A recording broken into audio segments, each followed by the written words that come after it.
It's time for Coffee with Scott Adams. Always the best time of the day.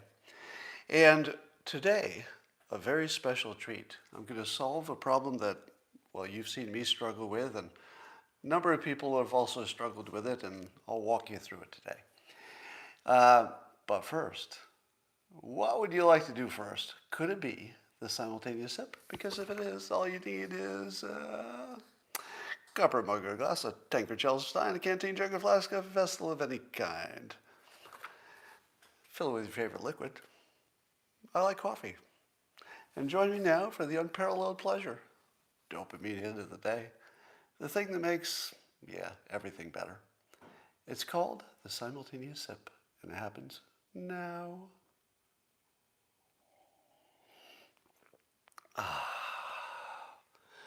So as you know, live streaming is a big deal now, and Zoom conference calls are a big deal. And a lot of people say, what is the best way to get good audio on your live stream or YouTube or Zoom call? And I've been doing years of research, and I can walk you through it. Now, what you want to have is a nice, substantial microphone, the kind that'll look good on camera. You know, you don't want a little weird-looking thing. You want something nice and substantial. You want it to have a stand that is flexible and gives you the right height. And you want to be able to plug that directly into the most common devices you would use, your laptop or perhaps an iPad or a phone. So that's the things you want. Now, nobody makes a product anything like that, so I'll tell you what your options are. And we'll start with the microphone stand. There are a number of microphone stands you can buy, and I'll just walk you through the options. You'll see this one. It's a broken microphone stand. Now, usually you don't buy these pre-broken. You have to use it for 5-10 minutes before it breaks. And then you've got what's called a broken microphone stand. I've owned maybe 10 to 15 of these over the years, and they're quite reliable. 5-10 minutes in, bam, piece falls off, and then you've got yourself a microphone stand that doesn't really do anything. So this is actually one of the most popular types of microphone stands, and I think you'll see a lot of those around. Now, another popular kind is this. And you can see that this is really probably the kind you see the most, I think. It's called a stand that's all loose and doesn't really work together, and things fall off. And if you try to tighten them, they don't really tighten. And there's always one part that you can't actually screw in.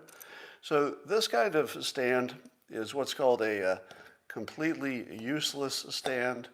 That's like a drunk trying to juggle. So this one will simply make you very, very angry. But you'll see this a lot. That's a very common kind of a stand. Here's another one. And just so you know, I've used almost every kind of microphone stand over the years. This one is called the microphone stand that doesn't actually hold the microphone. It's basically, if you put anything in there, it's not really going to work.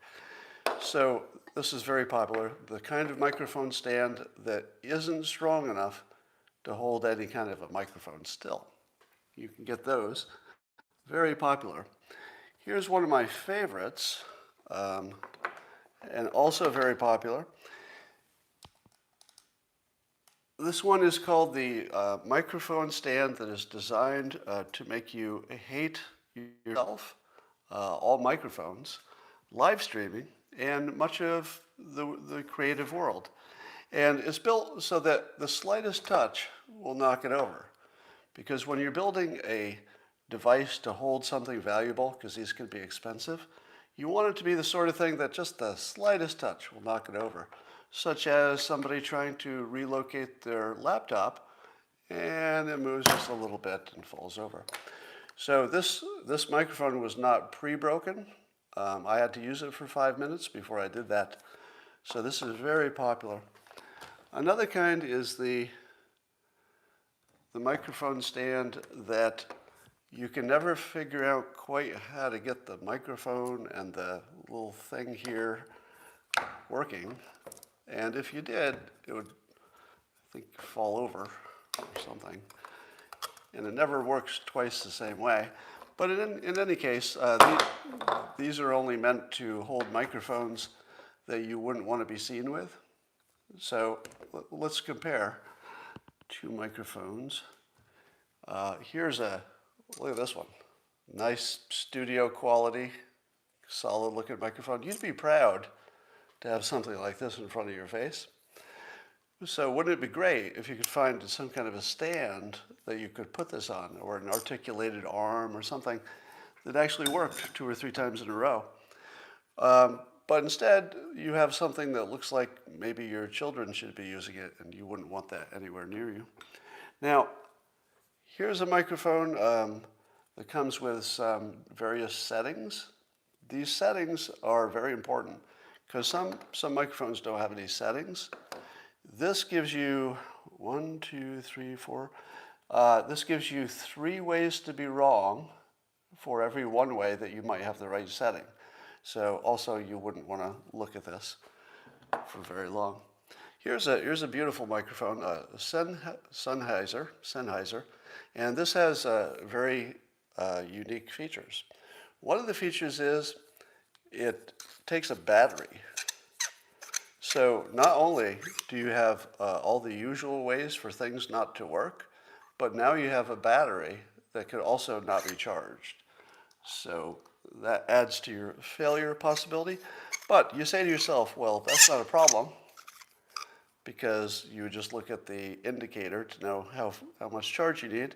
And the indicator light comes on, you'll see that, well, then it goes right off. But when you turn it on, you can see there's an indicator light so that you know that the battery is still good, because okay, you can't tell if there's any battery life in it. So you're just sort of guessing before you do your live stream, but very popular. And it's also got some more settings that you can have on the wrong place. It's very good. Now, if you're worried about compatibility, there are a number of adapters. For example, you could get this thing that I don't know what it does exactly, but it's some kind of an adapter. You can also get one of these, which you stick something into it and then something comes out the other side, and then it does something. Doesn't say what. It's an adapter, a multi-track, something about the latency, maybe phantom power, something like that. We don't know which microphones need that, but then also you want to get one of these, which is a cloud microphone cloud lifter, because lots of times your sound will need sort of a cloud lift to it. So if your sound feels like you don't have enough cloud liftiness to it, you can put it through one of these and then come out the other side and it'll be very cloud lifted. Then you can phantom power it, run it through your Ceramonic, and I think that'll get you pretty good sound, but not unless you run it through your adapter that goes to the other adapter. And then you might need one of these things. I mean, I don't know what it is, but you might need one. And then there are these other adapters too. Now, if you get a microphone stand like this, you'll have a number of different adjustments. This one, I think, has 3 or 4 different things that could adjust, which means that 2 out of 3 would actually work. And then the third one would be something that doesn't close far enough to actually hold your microphone. So if none of those work, then you've got something like this, which is a little mixing board, a Rodecaster. And look at all the holes. There's like all kinds of things that you could be sticking in there if you knew what to stick in there. All right, well, probably take a little work, but so as you can see, a lot of people would be intimidated by the complexity of this, but don't be intimidated by it. It's as simple as it looks. So if you wanted to have a great looking microphone on a nice, dependable, solid base that's simply plugged into your laptop or your iPad, that feels like something somebody should invent because it doesn't exist in any form whatsoever. But I'll be doing a little more experimenting with this today, and I'll let you know how it goes.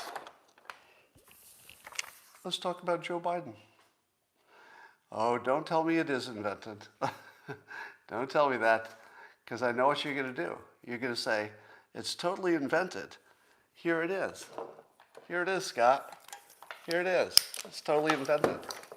This just very easily attaches to one of these, and then if you weren't an idiot, you would just attach this to one of those, run it through the phantom power, through the... Yeah, it's all invented. It's not fucking invented. Nobody makes a product that does this. I've got years of research into this. Trust me, nobody makes this product. Don't tell me they do. All right. Slow Joe Biden said the following, and I'm going to try to say it the way Joe Biden said it. Those who say the blood of liberty, the blood of patriots, and all this stuff about how we're going to have to move against the government, well, the tree of liberty is not watered with the blood of patriots. What's happened is that there's never been, if you want to, think you need weapons to take on the government, you need F-15s and maybe some nuclear weapons.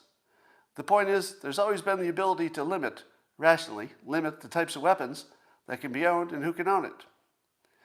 So here, Joe Biden is telling us that for somebody to have any hope of moving against the government, they would need heavy weapons like F-15s and nuclear weapons. At the same time, Joe Biden would have us believe that a man in a Viking hat almost conquered the United States by briefly wandering through one of its buildings. So I feel as if there's an inconsistency. Either you do need F-15s and nuclear weapons to overtake a country, or you can do it with selfies and whatever you can carry, like a club and some bear spray. One of those two things is more true than the other, but we're not here to solve that today. In other news, LA County's sheriff, I read this in Breitbart, Joel Pollack wrote about this. LA County Sheriff Alex Villanova calls for a state of emergency on the homeless crisis. I guess there are 80,000 homeless. I think that's just a California number, actually. 80,000. And I guess calling for a state of emergency is something that Dr. Drew had called for back in 2019. So maybe this idea is finally working its way through the system. But I think you're going to need that state of emergency to actually force people to do whatever they need to do to get better. Unfortunately, it's going to be treating 80,000 people like Britney Spears, essentially, basically. Too far? Was that too far? Connected the wrong things? But basically, it's 80,000 Britney Spears, people who we think are not really making the right decisions and maybe need a little help. And as much as we'd like these people to all have their complete freedom, maybe they're not ready. Maybe they don't have what it takes. Rudy Giuliani lost his, I guess he's going to lose his license to practice law, or already has. And he's accused of lying too much and too often about the election. And I ask myself, have lawyers never lied in public before? Are you telling me that if a lawyer intentionally lies in public, they can have their license yanked? Have you ever watched CNN? CNN is an entire network devoted almost entirely to lawyers lying intentionally. They're commenting on the news usually, but all you have to do is turn on the television, and it's nothing but lying lawyers. And you're telling me that Rudy Giuliani is the one who lied more? Like, how much exactly is the right amount of lying that you stay under the bar of, everybody noticing the bar, huh? And how much is too much lying? Who gets to decide that Rudy Giuliani's lies are a little bit worse than whatever the hell you're hearing every day on CNN? Aren't they lawyers too? Half of them? They've at least gone to law school, a lot of them. Anyway, you may notice that I'm not talking about the horrific building collapse in Florida. And it's only because I don't have anything to add to it. The tragedy, unfortunately, speaks for itself. And since I don't have anything to add to it, I'm not going to drag you through it because you're going to see plenty of it today on all the networks. And I don't feel that it needs any extra from me. It's a tragedy, and we're going to think about the victims. But we'll leave that to the other networks. Have I told you too often that you can do a poll about any topic, and 25% of the people who answer the poll will just be whacked? And it doesn't matter the topic. Here's another one. Rasmussen finds that 56% of American adults think it is, quote, unfair to make women compete against transgender athletes. I hastened to note that these are not my words. Because I'm pretty sure the way you're supposed to say this is that people think it's unfair for transgender athletes to compete on women's teams. Does that sound better? Because then you're allowing that they're all women. So that would be the correct way to say that, I believe. All right. But 25% think that such competition is fair. Now, no matter whether you think it should happen or not happen, is fairness really a standard that we can apply to this? Because the entire idea of sports is unfairness, right? Every team has people of wildly different abilities. Michael Jordan on any team is going to be wildly different. So, who thinks it's fair? And what does fair mean in this context? So I think you can get 25% of any of the people to say anything is unfair in general. So you just assume that's always going to be the case. Now, I ask you this. Does it matter that a solid majority of American adults don't think transgender athletes should be able to play on women's teams? What do you think of that? Should majority rule in a case where the main question is bigotry, right? So the real question is, are people being treated equally, under the law and morally and ethically and all that? And that's the one situation where majority shouldn't really make a difference. On a lot of things, I would say, well, if the majority want it, that's fine. But the one thing you shouldn't let that happen with is anything that's in the realm of bigotry, right? That is the one situation in which maybe the minority should make the decision, if they're making the decision for, more equal treatment of people. Now, I know that it's more than that. It's more than a question of bigotry. It's also what's fair, what's access, what's fair to women, blah, blah, blah, blah. So I'm not going to make an argument about it, except to say you can get 24% of people to agree to say anything, basically. Ron DeSantis continues to be the smartest Republican politician. And he's making it look easy, isn't he? So here's another one. And when I say he's being smart, I mean if he plans to run for president and if he wants to get nominated by his party, he just keeps doing all the right stuff to get nominated. Independent of whether you think these are good things to do, to get nominated, these are just golden, every one of them. Here's a new one. He's signing a bill requiring the Florida campuses to do these periodic surveys on people's opinions and, I guess, political points of view, just different points of view. So he's making sure that they have diversity of thought in the campuses and schools in Florida. Now, that is so perfectly exactly what Republicans and conservatives talk about. Hey, the real diversity should be diversity of thought. So here, DeSantis finds an actual practical way to measure diversity of thought. Now, I guess we don't know what he's going to do with it, once they can know if that diversity of thought is there or not. But presumably he's protecting conservative thought and teachings. And I don't know if this is a good idea, right? It feels like maybe it's got as many problems as it has upsides. So even if you're sort of in favor of, diversity of thought, and most of us would be, I think, even if you're in favor of that, it's not clear that this gets it to you. Maybe it's just a little more bureaucracy we don't need. But politically, if you're just talking politically, the people who support him, Republicans and conservatives, they like this idea, and he's doing something about it. If it works, that's great. If it doesn't work, well, maybe you try something else. But at least he's doing something.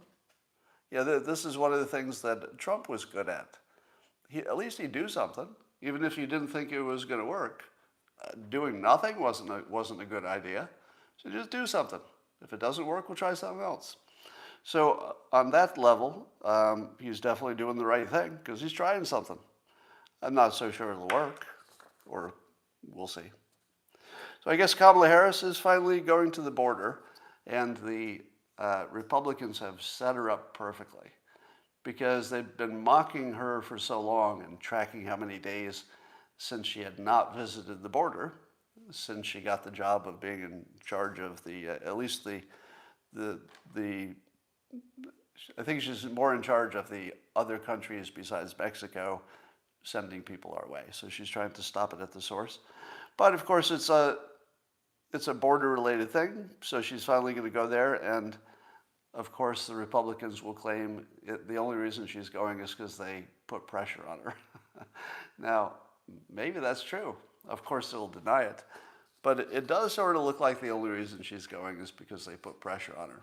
I don't know if that's true, but it looks exactly like it. It's one of the main things that's in the news.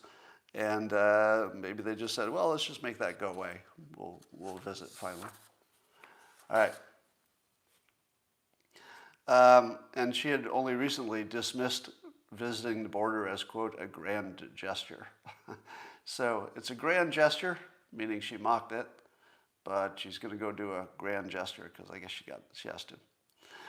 Did you see the news that apparently there's an infrastructure bipartisan bill compromise, and Biden says he'll sign it? So we're all done, right? We finally got that compromised infrastructure bill. Well, it still has to pass, right? And AOC has already ripped it apart. I told you yesterday, before it was announced that there was this big breakthrough compromise, I told you there wasn't going to be a deal. Now, I hope I'm wrong, and it would be great if something like this compromise deal or some version of it gets through. But I feel like it's not going to. I feel like it's going to die in Congress. It just won't get the votes. So let's track my prediction that the Congress will be too incompetent to pass something that has bipartisan and presidential support. I don't think they're going to be able to do it because the AOCs of the world will say it's not enough, and maybe they'll just have to give up on this version. So nobody in the world is terribly concerned about being consistent. Have you noticed that? That there's something about famous people that makes them just completely abandon trying to be consistent with any opinion. It's just sort of, they'll take whatever side at the moment it makes sense. Here's a perfect example of this. So ESPN's Jalen Rose said that the inclusion of Kevin Love, who you need to know is a white basketball player, on the U.S. Olympic team is a case of tokenism because Kevin Love didn't have a good year, and including him just looks like they're including him because he'd be the only white guy. And so this is how Jalen Rose put it. He said, "I'm disappointed in Team USA for not having the courage to send an all-black team to the Olympics." What? What? Haven't we just spent the last, I don't know, few hundred years agreeing that we should have diversity everywhere? I thought that was sort of a big important message. But apparently when it comes down to a basketball team, we don't need that diversity. Now, I'm not taking a side, by the way. I'm just pointing out, how can it be that we need diversity except when one of the teams is all black? I feel like you need to let that one go, right? Now, my personal opinion is you send the best players. And it looks like, I think Jalen Rose is making sounds like a reasonable point that based on statistics and anything else, they're not sending the best players. But if you're okay with it in this context, you probably need to be okay with it in other contexts, or not be okay with it in this context. You sort of have to pick, right? Am I wrong? Could you ever be consistent in saying, well, everything else needs to be diverse, but not this thing? Would that be, is there any way to justify that opinion? I don't know. So a federal judge has ruled that Joe Biden is a racist. Did you see that headline? I'll bet you didn't. Yeah, it's true. A federal judge has ruled that Joe Biden is a racist. Now, they don't use those words. I'm interpreting. But let me tell you what the interpretation is. So, federal judge Marcia Morales Howard. So she has a preliminary injunction against Joe Biden's plan. So it's Joe Biden's plan.